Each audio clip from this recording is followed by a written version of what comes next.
Makers, la mette in mezzo, bella tiro, gol! Luka Modric, ha segnato Luka, ecco il gol del maestro! Hello everyone and welcome to another episode of the SempreMilan podcast. I'm your host, Ollie Fisher, joined once again by Anthony, the infallible Torgrud. I like that one too. Yeah, you're getting good at these. Yeah, I'm here again. I'll be here next time also, and time after that. So here we go. Yeah, I appreciate it. Looks like I'm in some kind of strange dungeon / cafe / I don't know, pub or something. The lighting's a bit different because normally we're recording when it's my lunchtime and early morning for you. But today, because of some things that I've got on tomorrow, and also because, you know, we play Friday night, it helps to be a bit close to the game and stuff. We decided to record on Sunday evening UK time. It's very dark outside. It has been negative Celsius here. It's felt like -10 at certain points. So, yeah, it's been very cold today. Very, very cold. It is cold here, but not that cold. It says feels like 31, which would be for you guys about -1, I think. Yeah, -1. Yeah. So not too far off. There's a horrible wind at the moment, and the wind chill factor is a real thing. But yeah, you look out and it's so frosty that it looks like it snowed. But it's apparently too cold and dry to snow at the moment, which is good because that means, although it's meant to next week, which knowing the UK means the entire country is going to shut down imminently. Yeah, anyway, we've got a busier episode this time because we're about to enter a stretch of games at the beginning of the new year. They come thick and fast. We're playing 5 in 18 days. We have ticked off the first one against Cagliari. That's our first port of call. We're going to recap that. Then we've got a couple of previews to do of the games against Genoa and Fiorentina. And yeah, before we dive into talking about those games, I want to say thank you, as always, to our founding members on Substack. Those are scrolling across the bottom there. Happy New Year to each and every one of you, of course, and hoping to add some names to that list as the year goes on. As a reminder, you'll get a shout out if you are a new founding member.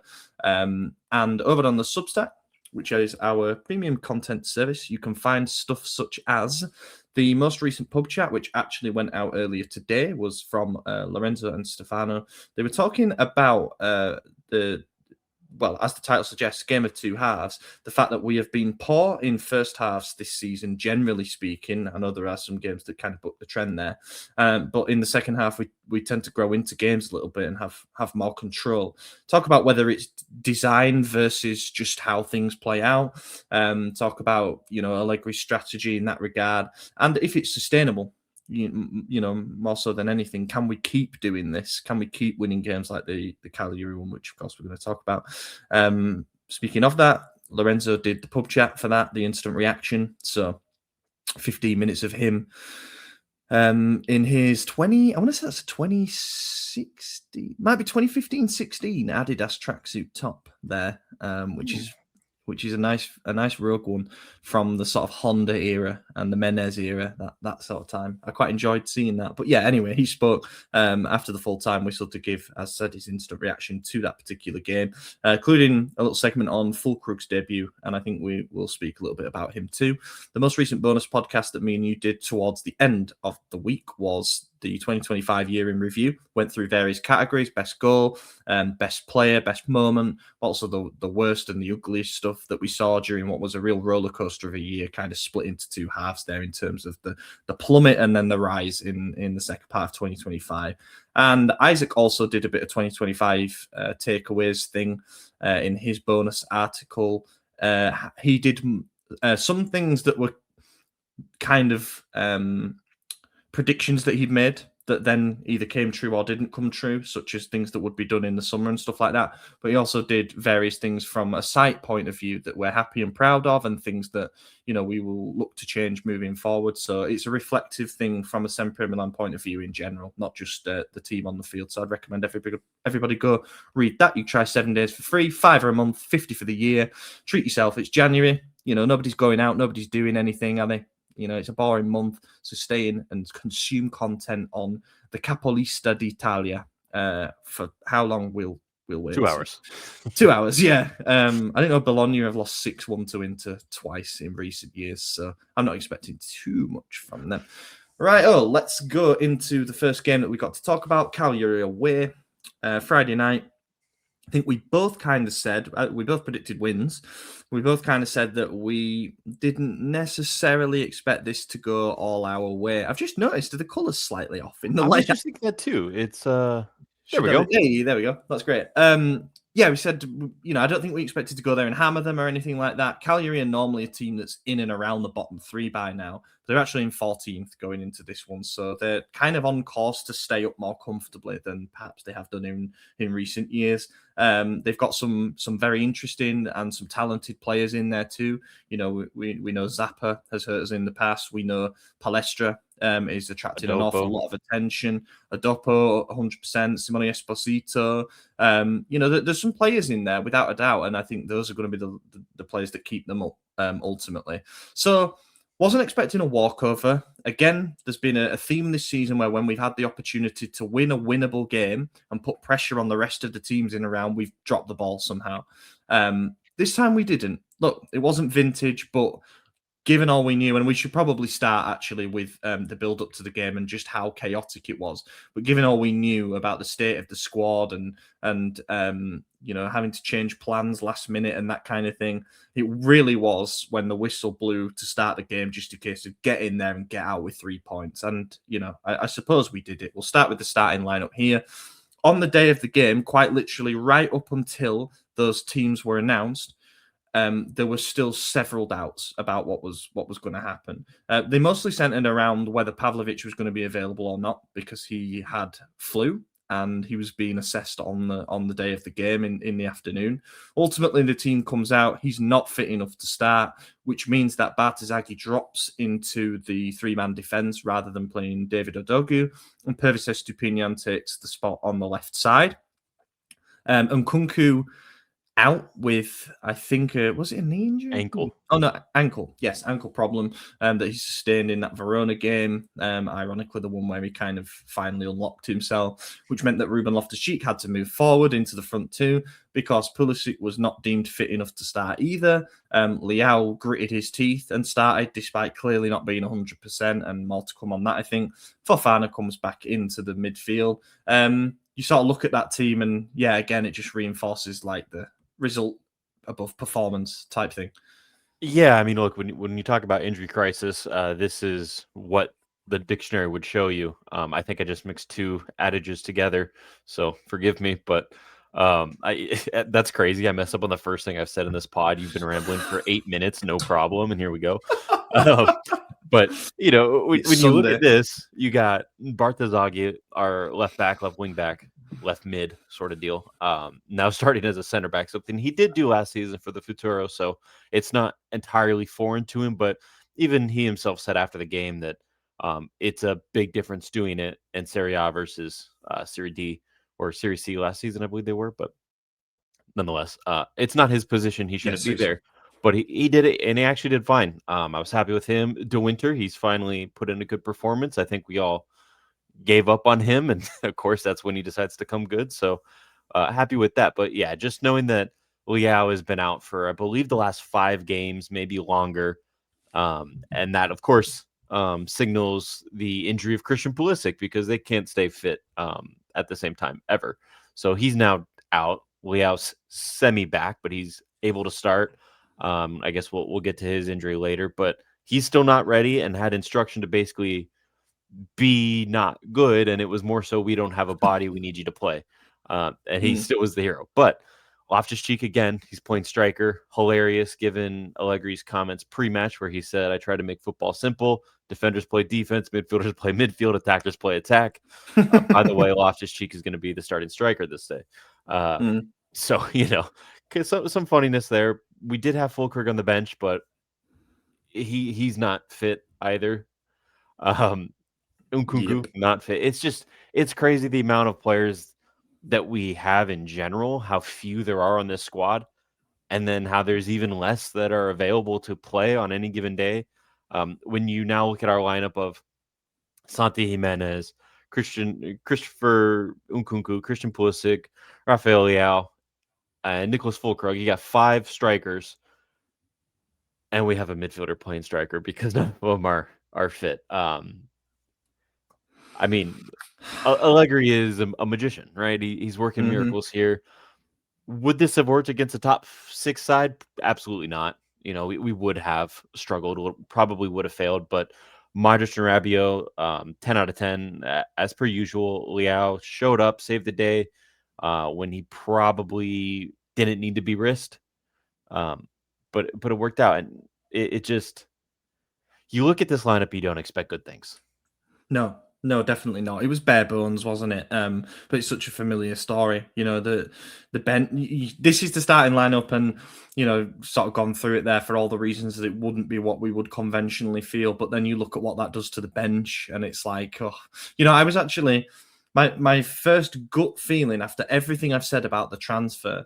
I looked at the bench, and I actually my mood jumped a little bit seeing Fulkrug's name there, because it's like, oh, thank God we have someone who could come on and make a bit of a difference. Yeah. That's how bad things have got in that. And then it's just the wealth of midfield options that we've got. And it's like, how can you move people around to try and get more midfielders in there and try and make everything work? And, that wasn't the case. And then you're looking at the centre backs, and, Gabbia did actually end up coming on, which I thought was interesting, but he probably wouldn't have wanted to risk him and say there'd been an injury in the 20th minute to one of the defenders. We'd have been up shit creek, because there's no way Gabbia had, anything more than 20 minutes in his legs. So that would have been a problem. And yeah, we're really, really stretched at the moment. As you say, Allegri doing magician things. And we didn't, I'm just going to remove the team for a sec. We didn't start the game particularly well. It would be fair to say. Cagliari had 3 shots after 2 minutes and 10 seconds. It was looking like a long old evening from pretty early on. The first one came from an Estupiñán giveaway, where he randomly he got the ball on the byline. I think it was from Modric, and he just hit it first time straight at Prati, and he just moved forward and dragged his shot wide. And then Estupiñán was caught far upfield, and Bartazaghi was dragged into the midfield because the strikers kind of sucked him forward, and then a ball goes in behind. Palestra gets onto it, and again, low shot goes wide, and then Prati with another one from 20 yards out. This one goes quite far over the bar, but yeah, just early warning signs there about how easily they were able to push and pull us about to create space and create chances. Yeah, you had said something after the game about, maybe this being our game plan, that it's just invite the pressure early, let them tire themselves out, almost like a heavyweight boxer would do, like, oh, he's just going to swing for the fences. If we survive the storm, we got him late, Yep. I don't think that was the plan. Not like that. I think we just fucking sucked for 20 minutes. But we got it together, and it really does work. Like, it's not the first time we've done it this season. It's probably not going to be the last, but if we could get out of the first 30 minutes, then we seem to be good against these smaller sides. The ones where we start strong are the ones where we fail. I don't know why. It shouldn't be that way, but it seems to be. Yeah, it does. And one thing I will say, well, to caveat this before people say we're being over the top or whatever, none of these were like golden opportunities. We didn't give up 3 one-on-ones. They're shots ultimately from, low percentage areas and stuff. But it was just that frailty, and it was the left side in particular that was quite worrying. The tactical analysis is probably going out right this second, actually.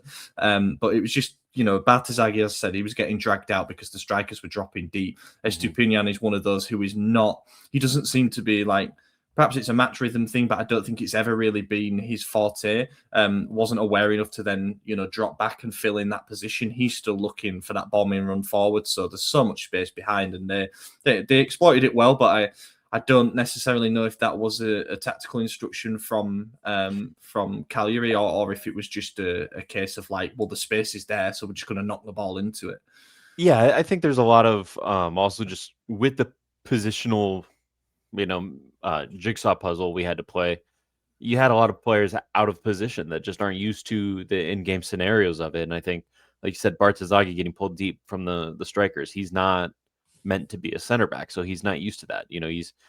He not that he lays off or anything, but typically when he's far up as a wing back and they get past him, he will drop back and defend, but that's when it becomes the center back's responsibility, no longer his. So I think he was thrown off a little bit there.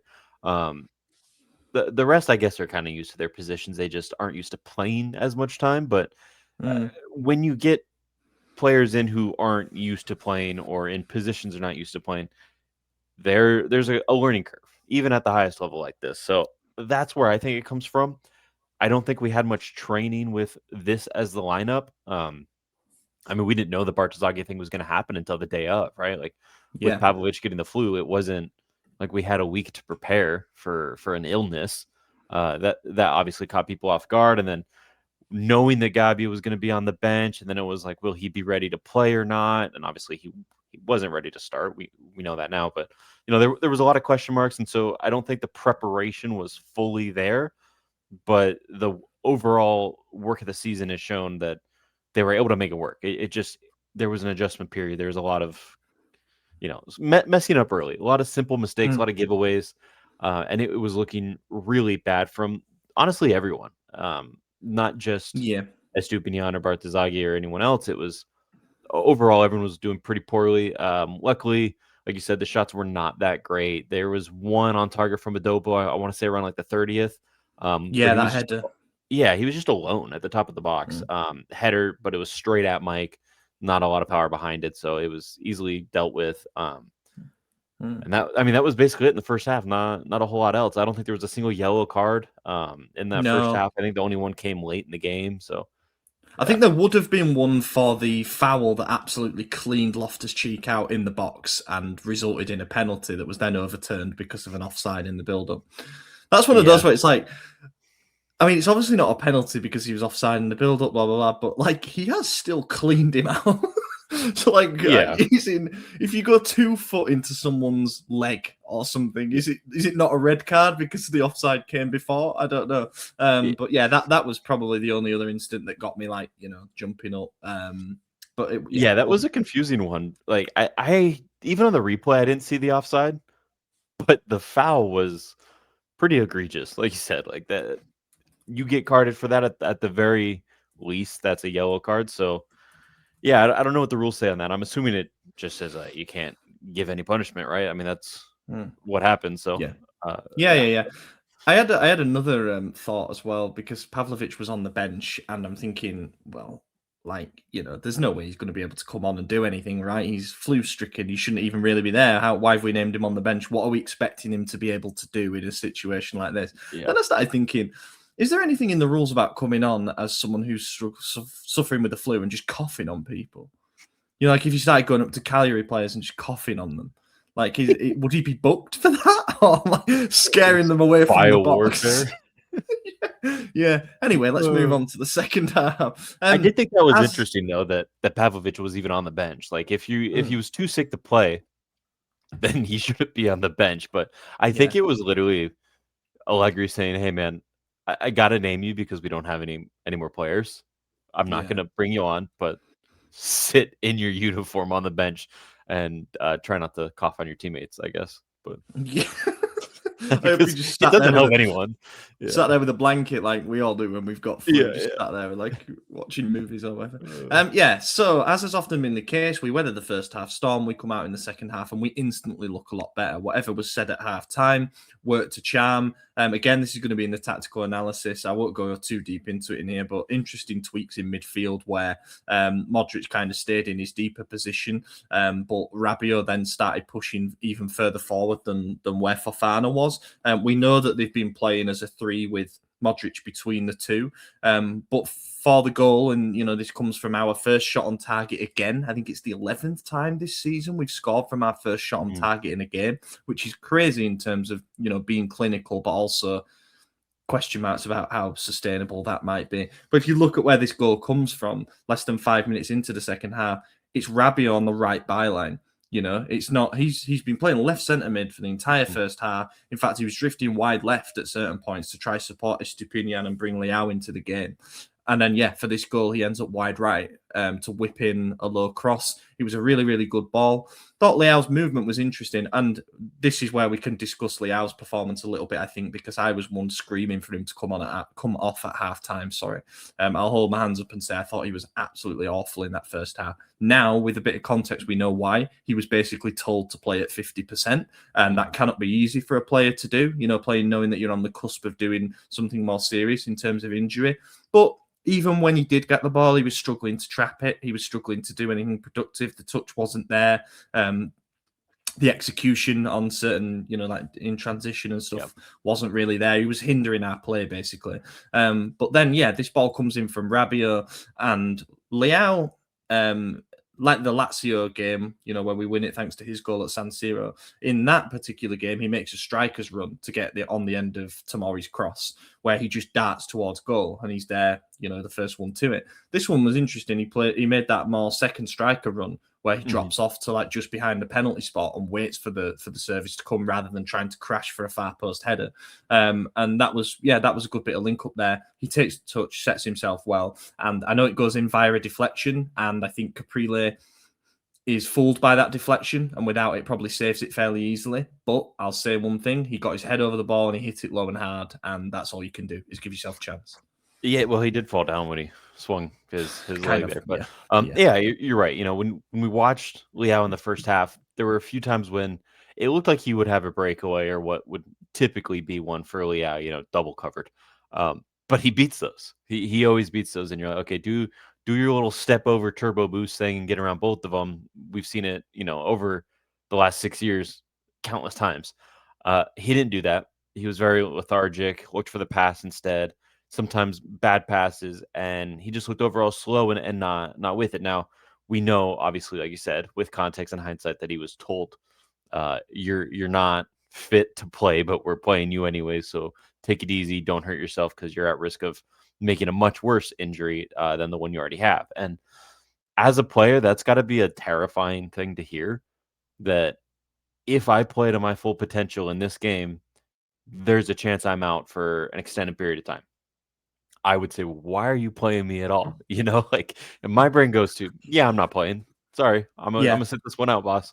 But he did it, and he's the hero. I want to say thank you, but also don't do that again. Like, just take care of yourself, get fit. We need you. If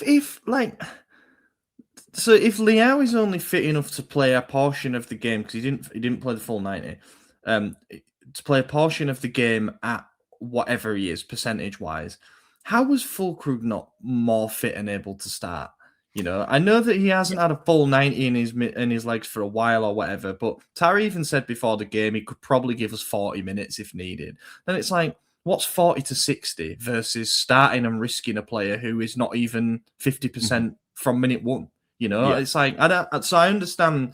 I'm not one of those who is like, well, if you're fit enough, you're fit enough. Like, if you're there, if you're healthy, you start. We know that like it's a spectrum of stuff. You're either, in fantastic peak physical form, as quite a few of our players have been this season, although less than we'd care to mention. And then you go all the way, to unfit. And then in between, there's all this, well, probably shouldn't risk them, but they can play a portion. And then can start the game, but probably can't finish it. Like there's muscle workload management. There's, all kinds of sports science stuff that goes into it. But that is one of those things where I'm like, if he pulled up after 30 minutes clutching his adductor, he was playing with inflammation. Like that can't be good for other stuff as well. The joints, and if you're struggling a bit with your hip, it throws your back out, and like it's all interconnected. I'm surprised. As you had to hear that. When I see this, and I think, okay, we ended up playing 4 different strikers. When you can, was it 4 or 5? Yeah, 4 with Leao, Loftus-Cheek, Pulisic, and Fulkrug eventually came on. If all of them are good for 20 minutes, obviously Loftus-Cheek the whole time, fine. Why not? Maybe, I don't know. I feel like that's a game where you tweak the formation. You get everyone in there for a little bit, but not as much where it's going to risk it, And I suppose he kind of did, but the worrying thing is how long Leao was allowed out there. He was out there much longer than I think he needed to be. In hindsight, I would have taken him off at halftime, especially after the performance. It was pretty bad. Obviously, he didn't, and he scored for us, and that's how we won the game. So it feels weird criticizing it, but I just think long term it might have been better. We'll see. Nothing's come out yet saying he aggravated it and got worse. So maybe bullet dodge and we're complaining about nothing, but definitely scary, definitely concern. On the goal, you're right. It was a really nice through ball from Fofana to find Rabiot on the far right side. And then kind of a weird low cross that really I thought should have been intercepted. It went right through like 3 or 4 different players.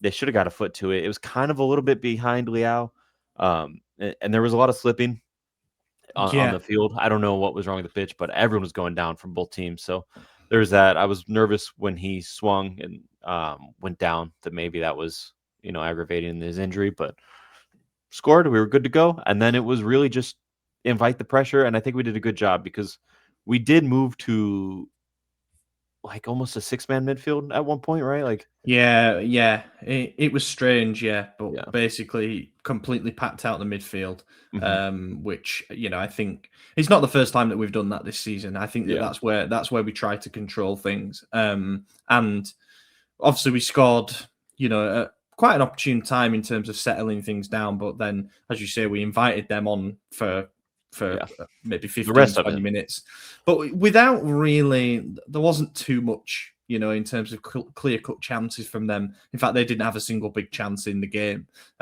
It was, again, that kind of bend, don't break mentality from us. And then, with the benefit of hindsight, you can sort of say maybe it was strategy or whatever, but the last 15 minutes, in fact, maybe 70 minutes onwards, they did very, very little. We saw it out pretty comfortably, which I was surprised by. I thought they'd start going direct, launching balls into the box. They threw Pavoletti on, and I think they tried to. I could not believe he was still there, by the way. Yeah, that's but they were trying to angle balls into him, but I just don't think he was up to it. Nothing was sticking from him. And I actually took this for the post-match analysis, and I think this kind of tells the story of the game for once. Possession numbers in quarter hours of the game, so it's like them on top for the first 15, which echoes what we saw. Us getting back into the game up until half time, us dominating up until the hour mark with 65% of the ball. We score, we invite the pressure from them, 65% of ball to Cagliari. Final bit of the game, we have 2/3 of the ball. So yeah, that actually, for once, the possession numbers do kind of tell the story of how the game went in its various phases, which I thought was interesting. I'll get the stats up now because there's nothing else really to talk about. There were some half shouts for the penalty. I do want to point out Fulker's debut. Go. I thought it was nice. I didn't think he looked bad. I don't know anyone that was excited for or wanting the transfer. So let me start with that, myself included.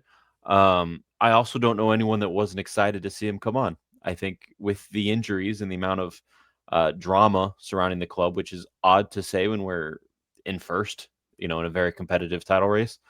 Mm-hmm. But I think everyone was just hurting for it. Like, give me something here. So we were excited to see him come on, and he almost had an assist for Pulisic on a couple occasions. There was a good run, couple good breakaways. The chemistry and communications just isn't there yet, and that's okay. It's going to take a little bit of time, but you could see there is a player there, and maybe it really is just a case of he was at a bad team that couldn't get shit done. And I mean, you look at West Ham now; they're probably going down this year, so maybe that's all it was. Maybe he is a good player. Yeah. A team that loses 3-0 at Wolves suggests to me that maybe he wasn't in a very good environment. But I also think, you can either be a help or nothing. And, you want to look at a player and think, okay, they are struggling in a really shit team. But with Fulkrug, he just wasn't playing. So it's like, how bad must he be? That's where your mind wanders to anyway. But we'll see. He arrives here with a clean slate. There was one journalist, and forgive me if you're watching this, I doubt it, but I can't remember who it was. And he said that the staff and the team, like the squad themselves, have all been really surprised by Fulkrug at Milanello. He's apparently arrived in pretty good shape, and he's showing like he's sharper and ready to go. Which, were they expecting like a bricklayer to arrive and just not be able to do anything, and they've been surprised that he has a first touch? I don't know. Well, what I'm shocked by is you say that he arrives in decent shapes, ready to go, but yet here's injured Leao, who has to start over him and play more minutes. I know. I won't understand that. Only the people within the walls of Milanello will understand what exactly has happened there. But yeah, I agree. I thought I would describe his cameo, if you want to call it that, as solid but unspectacular. He was a bit anonymous for the first 5-10 minutes of it. And there were a lot of stuff that went up to him that it's like, there's 3 centre-backs on him here. What do you kind of expect him to do? But then he definitely got into it more as I think he started to drop deeper and almost tried to be like a false 9 type thing. And then Pulisic starts making the runs on in behind. Funny because Allegri, Mad Max's Corner, we should do a segment for it every week. He said during the first 5 minutes of the game, Sky picked up, he turned to his bench and went, well, we've started well. Which I thought is very, very funny. I love him. I actually just love the man so much. And then there's footage of him rattling the fence that divides the 2 technical areas at full-time whistle. Then there's the thing of as Füllkrug leads a break and he tries to pass it to Pulisic, he's losing his marbles because he hates poorly executed counter-attacks. That's one of the things that drives him mental. But I think it was a case of Pulisic didn't make the right run. He should probably have gone wider there to kind of stretch things a bit. And then Füllkrug picks the pass at the wrong moment and probably the wrong pass as well. That will come with time, obviously. It'd be interesting to see if those two do manage to strike up some kind of chemistry or if Füllkrug just ends up playing cameos with various different, forwards as has been the case for the others this season. But yeah, I thought it got better as it went on, and it leaves me with a bit of hope that he can provide some useful contributions. I think that is one of the 2 scenarios he'll be used in as well. 1 goal lead, you bring on somebody who can soak things up at the other end, and give you an out ball when we need to relieve some pressure, rather than just have one of the shorter lads haul ass after it and not get anywhere near it, not win any headers. I think, the brute force of seeing out results, he could be good for that. And then the other side will be when we need a goal and perhaps all we can do is get it wide and get crosses in. And, he'll perhaps be useful in those situations. But it's, he officially signed, I think, 4 hours before kickoff or 5 hours before kickoff. So fair enough. I woke up that day with the notification saying it was deposited. And I was like, oh, so this had to happen around 4:30, 5 o'clock in the morning, and then it did. I mean, there was some stuff in the papers about worries with bureaucratical delays, and we know it's Italy, and we know that it's 2 different federations in terms of processing the documents. But my God, they've had like 2 weeks. They might have been on the piss over Christmas or whatever, but you can get it lined up beforehand. Yeah, well, and that's what I was saying too, because my buddy Dan, he had texted me about the move a few days prior, and he was like, I think this is a good move. And I was like, I think it's a shit move. But then after the game, I said, so Füllkrug was fine in his debut, nothing incredible, but he actually was pretty good. And he was like, how the fuck has he debuted already? And I was like, well, he's actually been here since like the 23rd. But, Italy will be Italy. So, which I think is one of the things that whether this transfer works or it doesn't, let's say it's more positive than negative. That might be one of the things that we can look back on and say that was the biggest factor for the deal, was like being able to get him in before Christmas even. So he had nearly, was it like a week and a half to be able to work with the team and then just be ready from day one. Whereas we'd probably still be waiting to see if there's an opening to sign Xerxes on loan with option to buy. And it's like, when that's the alternative, I'm just kind of happy we took the decisive course of action to get someone in. Let's do 10 seconds on this. It's an overhead kick. It strikes Richie's arm. Admittedly, this is an angle. There is another angle where it looks like it hits him when it's like more outstretched. But the video shows the dynamics much more clearly. He is not even, what would you say that is, about half a yard away when he's overhead kicking that, and he's pulling his arm back in, as you can kind of see there. Yes, it does, but like what, look at the space between the ball and the shoe. Yeah. There's like an inch in the picture, if that. It's about as close as it's going to be. I mean, Ricci was even going for the header to get it, and because he went for a bicycle, he turned away. Otherwise, he was going to eat a boot to the face. Like, I mean, he should have just done that and drawn a red card, if anything. But apparently, the people are crying about this, saying, "Oh, Milan's cheating," but grow up, get over it, move on, win your game. Like, worry about us later. Yeah, agreed. I just don't think that this was. I don't think, even if his arm had have been wildly outstretched, and he hadn't been tucking it back in, he hadn't have had his head turned and he was looking straight at it, just the proximity of that happening means that it cannot be clear and obvious to be overturned. So yeah, let's move on. Let's just quickly look at the stats, and then we'll do tops and flops. This one was, not the most dominant in terms of the metrics that we were able to put up. We just edged possession by 54%. The XG, very close to 1 for us, 0.92, 0.38 for them. One big chance to 0. More total shots, more shots on target, just about more corners. Kind of suggests 1-0 was the correct scoreline. Yeah, I'd say everything is exactly how it should be. I mean, if you round those XGs to the directions they're supposed to go based on the numbers they're at, it's a 1-0. So yeah, business Fantastic. as usual. Yep. Top and flop. I'm gonna say Leao because he scored. Yeah. But he also, first half Leao flop, second half Leao top. Yeah. I'm going to go for something a bit rogue for the top. And it's partly influenced by some of the stuff that I was looking into for the tactical piece. I'm going to go for Salamakers. Okay. I thought he was really, his usual self, up and down the flank. I thought he had quite a tough assignment on that side.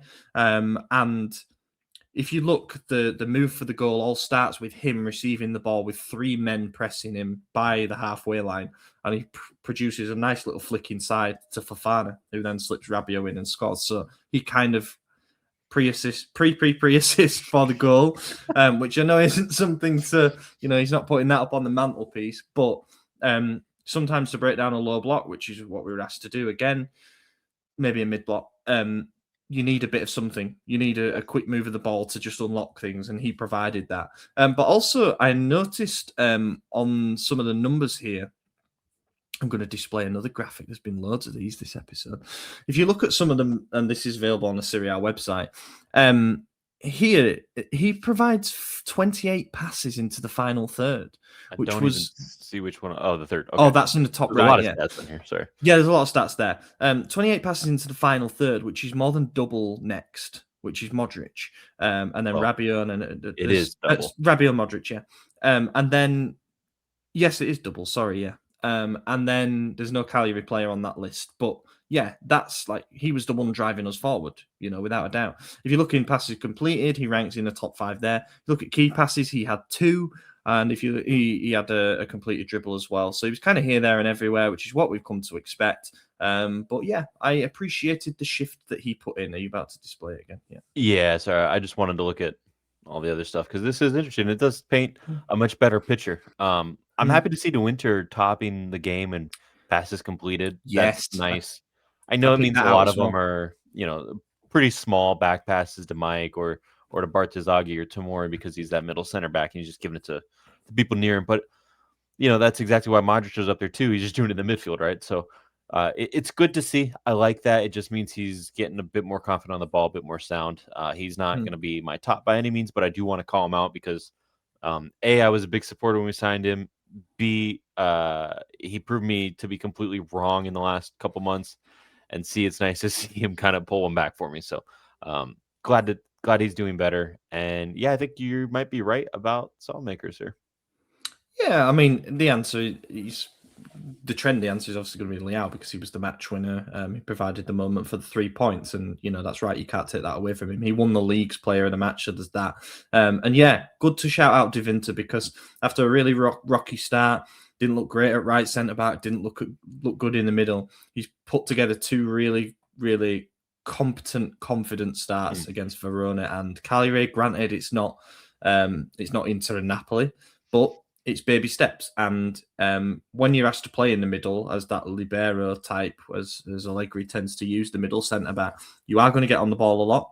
And I think he's been shaky in possession in the first few starts that he's had, and then in those last 2, he's looked tidier and tidier. And it's weird, like in football, just completing a pass gives you a little boost. Just up and up and up, and then yeah, I think he had a really good game, and yeah, right to pick him out.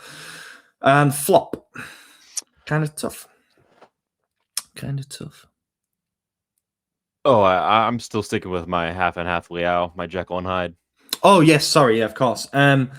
Yeah, tough one. I think The player that I found myself screaming at the most was probably RLC. Ah, okay, interesting. I didn't But think he I had a bad don't. game. No, I know, and I don't think that. I wouldn't give him below a 6 out of 10 because, again, he's been asked to play a role that's not his, and he certainly did more in the first half than what Leao did. Who were you saying there under your breath? Estupinian. I thought that. Oh, yeah, yeah, What you're yeah, gonna say. yeah. That's the answer, I think, because he could have cost us in that first couple of minutes there with a couple of the things that he did. So, yeah, that is probably it. But I want to say, again, nobody had a disaster. There were no errors leading to goal. There were no, there could have been, but there weren't. So, everybody probably gets a pass in this particular one. I'm just going back in the chat here because I recall yelling at a lot of players. I think I actually probably defended RLC in that first half quite a bit because people were saying that he'd been shit, and I was like, "Hang on, have you seen who he's playing with?" Well, Leao had been far worse. Yeah, So, I mean, oh yeah. Mm. There's a lot that goes on in A this lot. chat that should not be repeated. Yeah, and This it will not be. might be a bad idea, but I'm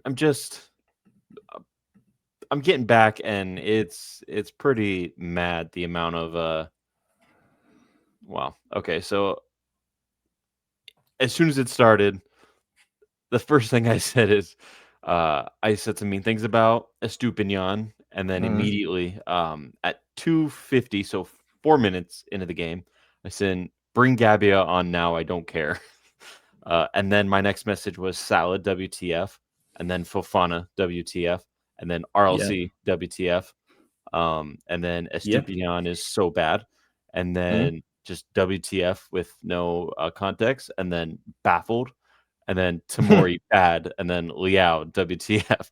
You could tell I watched this alone because I was just in here getting mad, and then mega shit half. Leao has been really bad. His injury's not healed, clearly. A lot of thumbs up on Spot that. on. Won't repeat that, get this demonetized there. And then the next is I'm going nuts about Leao scoring, and I said fake ass injury, Rafa, what a goal, blah blah blah. Some voice memo we won't play, and yeah, so that is how that went. That's the chat, man. That's the chat. There's waves to ride. All right, let's do Genoa then. So this is an interesting one because we play twice in about 64 hours, I think it is. We play on Thursday, the 8th of Jan at 8:45 Central European time, 7:45 for me, 2:45 for you. Then we play Fiorentina on Sunday at 3 p.m. Italian time, 2 p.m. for me, and that's 9 a.m. for you. So yeah, there's not much between these two games. The Genoa game is at home at San Siro. Fiorentina is away, so is what it is. Genoa are not having a great season. They're in 17th place. They have 3 wins from 18 games, 6 draws, and 9 defeats. They have scored only 18 goals, so they're scoring 1 goal a game. They've let in 28. And 15 points. They're 3 points above the drop zone at the moment. And with Fiorentina winning earlier today, with a stoppage time winner, it drags them a little bit closer to the bottom 3. So they've brought Daniele De Rossi in to try and, I think De Rossi in his time at Roma showed some signs that, for the right club, he could be a good fit in terms of galvanizing him. And I would have probably said that Genoa appointing him would be a good appointment. But then it's weird with Italian clubs. They tend to always go back to some kind of comfort blanket of an experienced old coach that's already been there 4 times. I thought the Vieira appointment was really good for Genoa. It didn't work out, and now they've gone for someone who I suppose knows the league inside out and stuff like that. But he's kind of inexperienced from a coaching point of view. And yeah, I mean the results are there. I mean they drew 1-1 at home to Pisa yesterday, which is not what you want when you're trying to distance yourself. But we drew at home with Pisa, so it is what it is. Lost 3-1 to Roma away before that. Lost 1-0 at home to Atalanta before that. Lost 2-1 at home to Inter before that. And then they won 2-1 away at Udinese before that, and they won 2-1 at home to Verona before that. Yeah, so they're really kind of up and down, but with more downs than ups. Nkunku should be back. Gabbia should be back. Pavlovic should have got rid of his flu, Pulisic should be closer to 100%. Leao will hopefully be rested. Give him a couple of days off, 3 days off, whatever he needs. Get that adductor inflammation down. Oh, can we please just have a normal build up to a game and field a semi-normal lineup?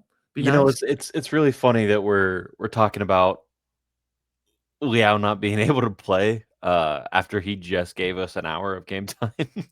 But it is the right move, and I think we actually go with something a bit rogue, and start Fulkrug Nkunku up top for this game.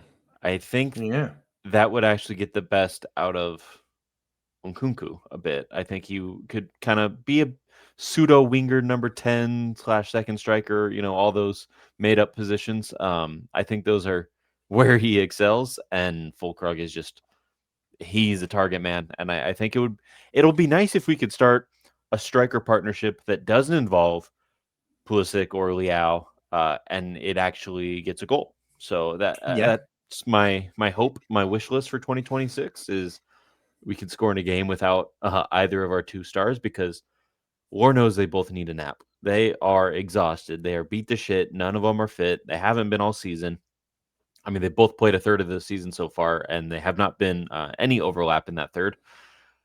So, give them a rest. Hopefully, the star man we brought in, Der Panzer, hopefully he could score a goal.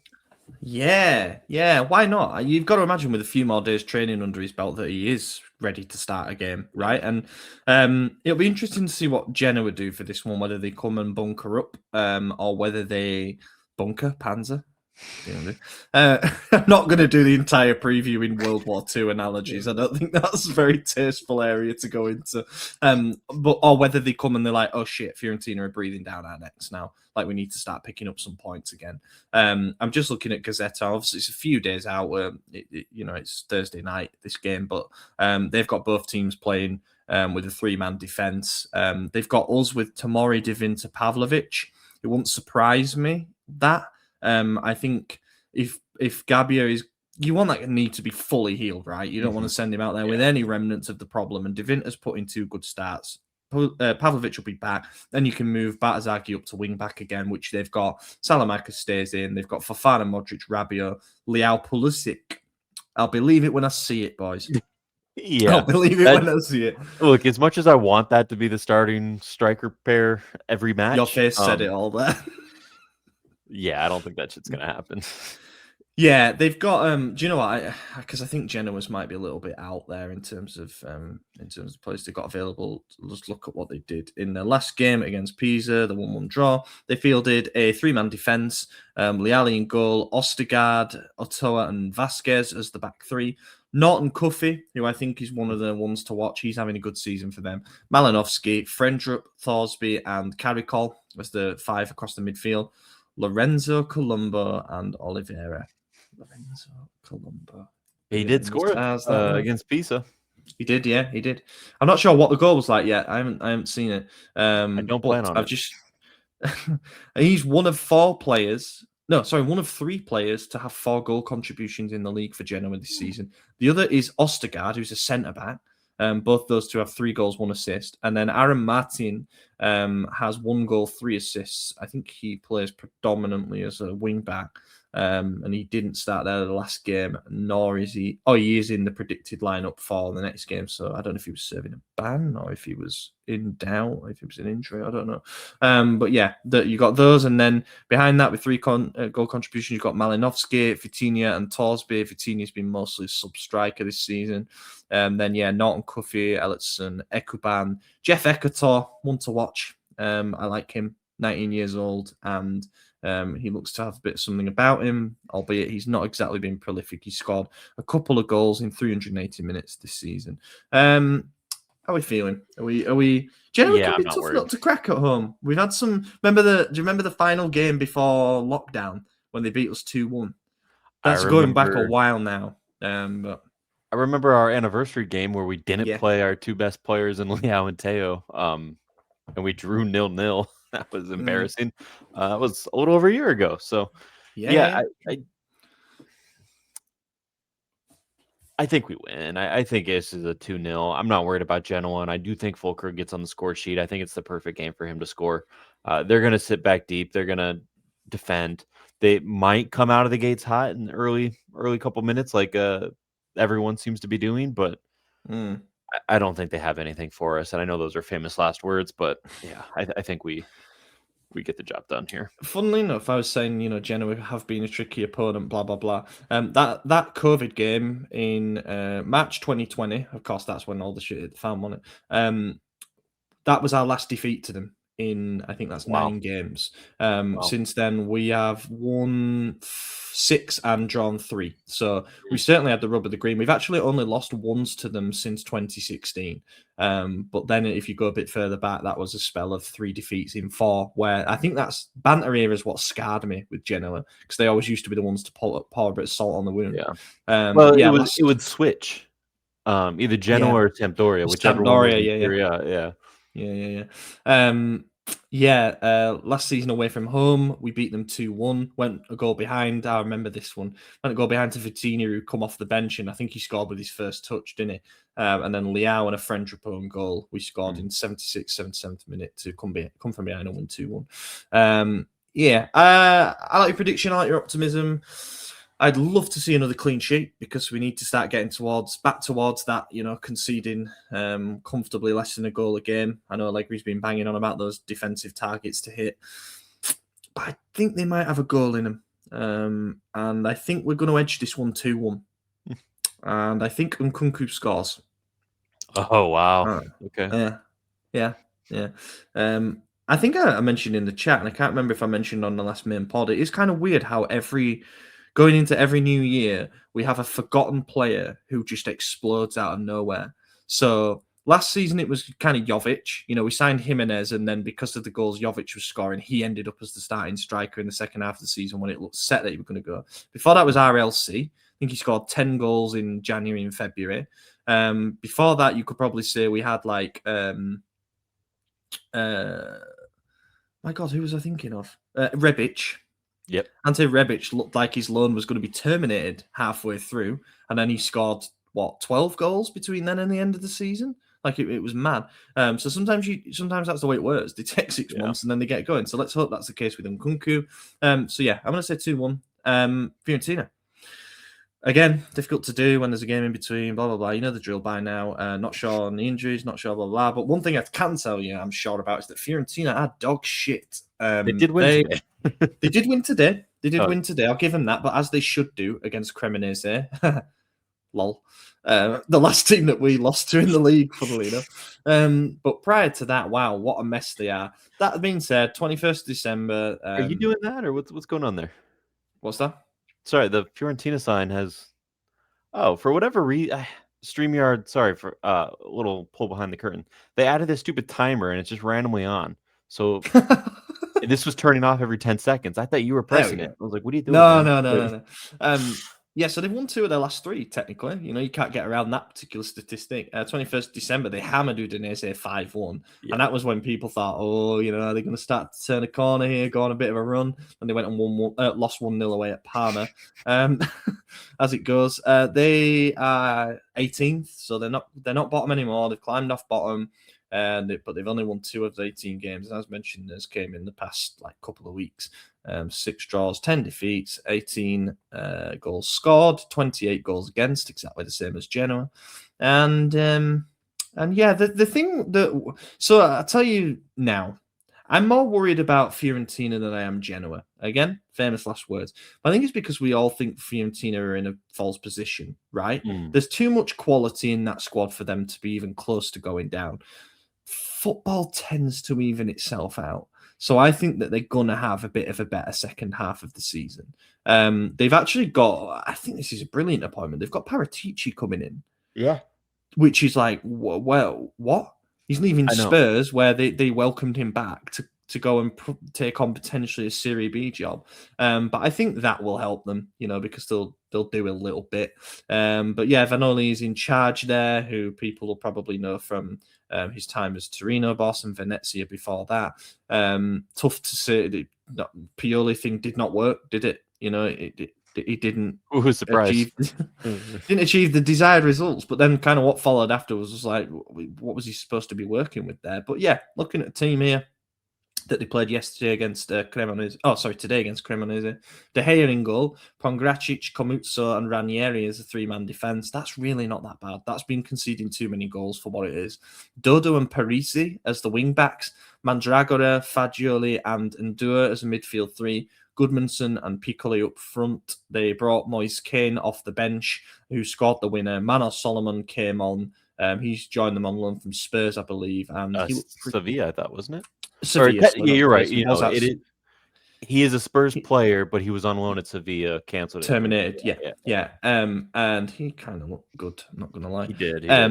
Fortini's there, who is a left back that we're supposedly keeping an eye on. Gozens came off the bench for them. Caviglia came off the bench for them. Not gonna lie, right? You can make a strong case that their squad is deeper than ours.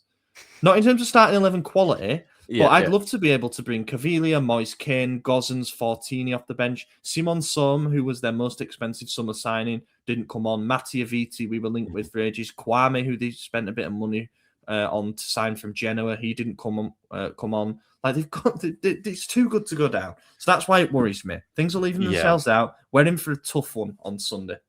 Well, speaking of depth, here's how we lined up against them earlier in the season. Obviously Mignon and the same back three center backs as we always want, Tomori, Gabia, Pavlovic. But then we had Atakame as the wing back, Fofana, Modric, Ricci. So neither of them, you know, we didn't have Rabiot, and we definitely didn't have any bite in this game, that's for sure. So well done. So Rabiot was missing. We didn't have Loftus-Cheek. Fofana, you know, looked fine in his return the last couple games, so not mad at that. Modric obviously great, and then Bartazaghi, but he was playing. No, he was on the left. Never mind. Sorry, I'm looking at it backwards. Bartazaghi was there, but then Salamakers and Leao were the strikers. Then they both played a full 90. Leao actually is marked with injury on this, so I don't know if this is where it all started for him to get bad, but this was a game where we did not have anyone on the bench to bring on. So we brought on De Winter, Jimenez, and Valenciennes. Cheveux Valenciennes. Valenciennes.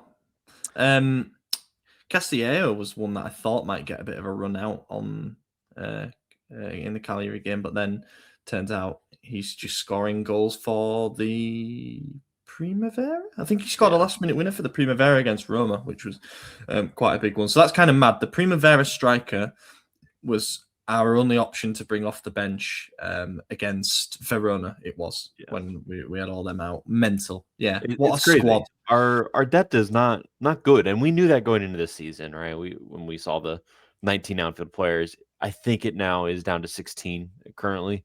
Might even be less. I don't know, like 13, 14, but it's really bad. The good news is when we played them earlier in the season, in terms of momentum and control of the game, I think we actually were significantly better. Unfortunately, they got the first goal of that game, and then it was looking pretty bad. Leao turned up in the end, scored a penalty and a goal right before it, so we ended up winning that. It shouldn't be a difficult game because I say that we struggle. It was a hard game. We had a weird lineup. And yet the worst rating anyone on our team got in this match was a 7.1, according to FOTMob. So it's still good. And if you throw in who should be playing, you know, you should have Salamakers on the right wing instead of Atakame. You should have that back line back. You should have Rabiot. You should have Loftus-Cheek. You should have Leao / Pulisic / Volkrug / Nkunku, whomever. I don't think this is going to be a troubling game for us. I fully understand where you're coming from because their depth it's good. Like on paper, you look at that team, you go, yeah, they're competing for Conference League bare minimum, right? But I'm not saying that on paper we shouldn't win. I still think that our team is better. We have more quality and things like that. It's just I am one of those that believes that things over time correct themselves, and I just wonder if second half of the season, because this will be the first opponent we've played twice. You're right. So we'll sort of get a measure of where we're at and where they're at. And I just don't, Yeah, I don't see them staying this bad. I can't see a world where Fiorentina goes down, and that means they're going to have a better second half of the season, and they'll probably be really fired up to start that on Sunday against us. We struggle with Moise Kean usually. I think system-wise, if it matches up 3-5-2, could be interesting. We need to win the midfield. Do you know what? I'm going to stick my neck out and say I think we draw 1-1, and I think it might not be the worst result in the world. I'm still gonna go in, and I'm gonna shoot big. I'm gonna swing hard here. 3-0. I think Fiorentina are gonna again ride it a little bit here, and then they're gonna drop off. And I think us with our full force team, I think Rabiot is gonna destroy this midfield. If Pulisic's fit, I don't think Leao's gonna play. To be honest, I don't think he's gonna be back. But I think Pulisic and maybe Fulcrum, and I think we'll get some goals here. Couple of players, I think, haven't we, that are one booking away from a ban as well. So that'll be something to factor in. Right, yeah. But yeah, we'll see. I hope you're right and that I'm wrong. Just predict a tough Sunday in Florence, especially with the minimal rest. I don't like that either. And turns out it is within league regulations, but FIFA are trying to change it so it's a Europe-wide thing that there's at least 72 hours between games. For us, it's not even close. It's like 60. Yeah, as I say, 60, 64 hours. Serie A leading the front, as always. I wanted to ask one question. Reinders just scored for City. But did he? Yeah. Good. I hope Arsenal don't win the league. JT Physio, I liked this one. If you could bring back one player from the summer market to help the team, who would it be? So someone that we let go of. Oh, well, the guy that just scored, Reinders. Yeah. No. That's easy. I guess someone that we offloaded, should we say? Yeah. Okafor, Jovic, Tammy.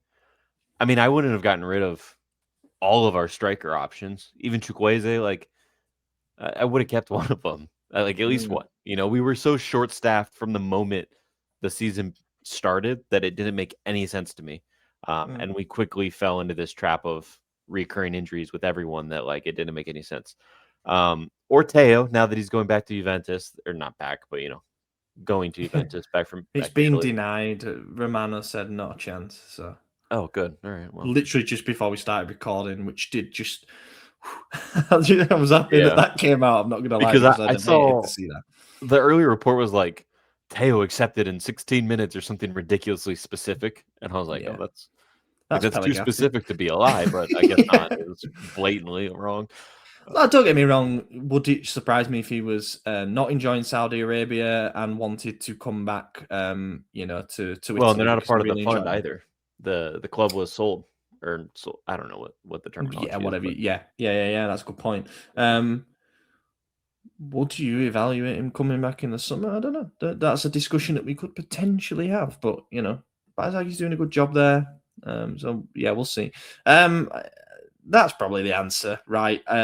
In terms of players that we actively pushed out the door, because that was the contract thing, wasn't it, with Teo and Mignon? But we decided, Teo, you can go. There was seemingly no attempts from Allegri and Tare to sit down with him and say, we believe in you. Let's not worry about the contract stuff. Just get your head down, play, and then we can think about your future. They did that for Mignon, and they didn't do it for Teo. And that for me was symbolic. Now, I back Allegri over any of the players. I trust him to make the right decision about these players. And we know Allegri was hell-bent on keeping Mignon. And Teo, he wasn't so much. So I don't know if he'd seen something already from an attitude point of view. If it had already been pre-negotiated before he arrived, that he was going and we were getting the money and what have you. But I don't know. That would have been interesting to see how he had been if he'd been convinced to stay. And that wing-back slot, I always thought was made for him as opposed to being a left-back. And I think, all right, to be different, I'll say Tammy Abraham. I've said a couple of times in our chat, and I think in the Discord, I just keep thinking how perfect he would have been for Allegri. A lot of the strikers that we've been linked with, he kind of does all of that. Mm-hmm. Was he a world beater with us? No, but he scored some important goals. I don't think he was ever given the stats that he deserved. Did he get 10 goals? I think he did get 10 all comps. Yeah, 7 in the league. And he was the one who kind of he always kept getting bumped down one just when it felt like he should be the number one. It was a bizarre, like I'd have to look back at his game log to kind of remember how everything went. But it's like, all our strikers are struggling. Morata's gone. Abraham's probably thinking, well, I've not been too bad so far. This is my time to shine. Then we go and sign Santi. Tammy scored the Super Coppa winner, and like he provided moments. He scored Derby first leg, stuff like that, and. Yeah, we just seemingly never. I think it was because Roma saw their ass about Salamakis as well. They're like, if you're not going to sell us to him, then it's 50 million for Tammy Abraham. So there is that to factor in. But for all that context aside, I think Tammy in this 2 up top, or even giving you the flexibility for him to play down the middle, Leao and Pulisic either side, I think Allegri would have really liked that because he gives you a bit of everything. Agreed. Yeah. I mean, I bought an Abraham jersey last season on day one. I was so confident we would make that permanent and that he would do well for us. I think back to the Tammy that arrived at Roma and how he burst onto the scene.